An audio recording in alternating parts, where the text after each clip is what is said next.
Bonjour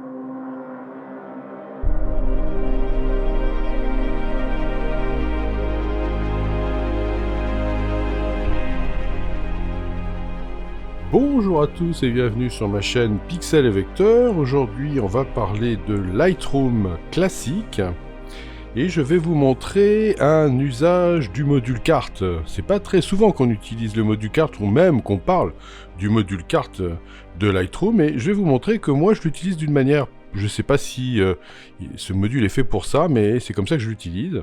Et c'est notamment pour pouvoir trouver les coordonnées GPS de certaines de mes photos. Alors je vais vous le montrer sur deux photos, et évidemment c'est du vécu, hein, c'est pas de la théorie, ça marche vraiment très très bien. Je vais vous montrer sur cette photo-là, qui a été faite, donc deux photos qui ont été faites à Chicago.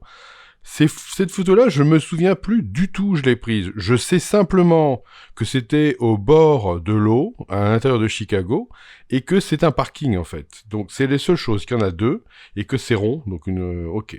Le deuxième élément que je vais utiliser, c'est cette image-là.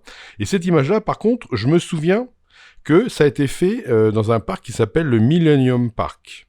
Donc, avec ces informations-là, je devrais pouvoir retrouver l'endroit où j'étais pour prendre la photo, à quelque chose près. Donc, évidemment, cette astuce ne fonctionnera que pour les gens qui font leurs propres photos, parce que, en fait, il faut après, en se souvenant d'où on était et en regardant sur la carte, eh bien, on va retrouver à peu près l'endroit et donc les coordonnées GPS correctes. Alors, donc, je vais commencer par le parking.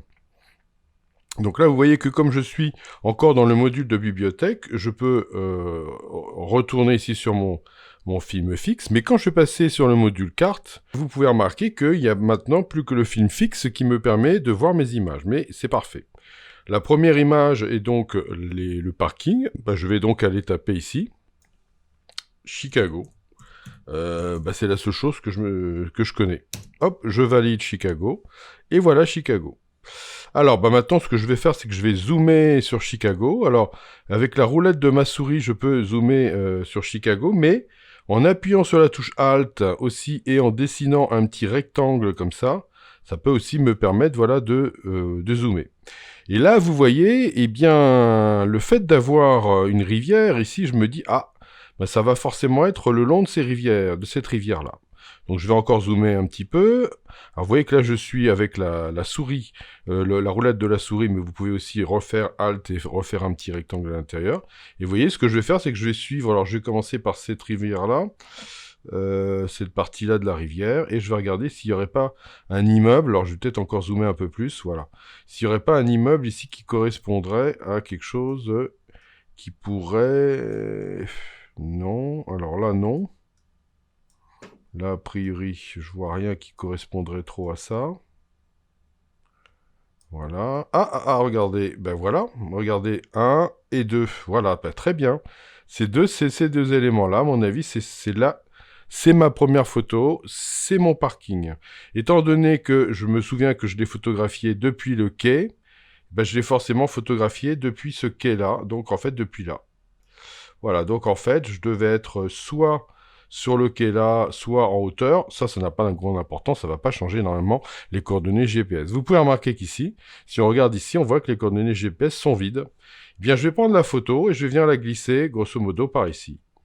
Et là, vous voyez que instantanément, ça y est, les coordonnées GPS se sont installées dans les métadonnées, et je sais maintenant quelles sont les coordonnées GPS. Donc, vous voyez que c'est extrêmement pratique. On va passer maintenant sur la deuxième photo. Alors, c'était cette image-là.